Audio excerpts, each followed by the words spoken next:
eny makasika niny fa nanatanteraka atrikasa andrafitana ny fametrahana ny vovonina nasionaly misahana ny fanalefahana ny vokatry ny loza voajanahary ny mpiantsehatra eo amin'izay fitantanana ny loza voajanahary zay androany teny amin'ny hôtel Nosy teny ny ahafahana mifeny vokadratsy ateraka izay loza voajanahary zay no isan'ny napetraka ao tanjona tao anatin'ity fotoana ity. Ny fanalefahana ny vokatry ny loza voajanahary dia ahafahana mampiena avy dimy eny ny fandaniana eo amin'ny fanarenana. Mampiena ny vesatra ateraka ny loza voajanahary ihany koa ny fanalefahana ny vokatry ny loza ka isany amin'izany ny fihenany ny tahampahafatesan'ny olona sy ny fahasimban'ny fotodrafitrasa. Misy ny atrikasa fandaniana ny drafitra entina mametraka ny vovonana nasionaly misehatra amin'ny fanalefahana ny vokatry ny loza voajanahary izay notanterahana androany teto amin'ny hôtel Nosy.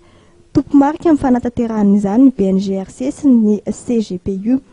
Atafiditra feno ao anatin'ireo fanamby napetraka nandritra fivoriana atapiny notanterahana tany Genève ny volana May 2024 ny fametrahana ity vovonana nasionaly ity.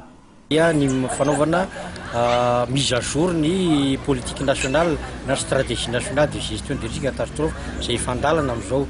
Faharoa dia ny fananganana ity antsoina hoe plateforme nationale ity ary ny fahatelo dia ny atao hoe montée en puissance ny centre opérationnel ny BNGRC izay andrindra moa zany azahoana manatsara ny fandrindrana ny asa rehetra na eo amin'ny lafiny atao hoe famonjena voina zany na ny fanalefahana ny loza.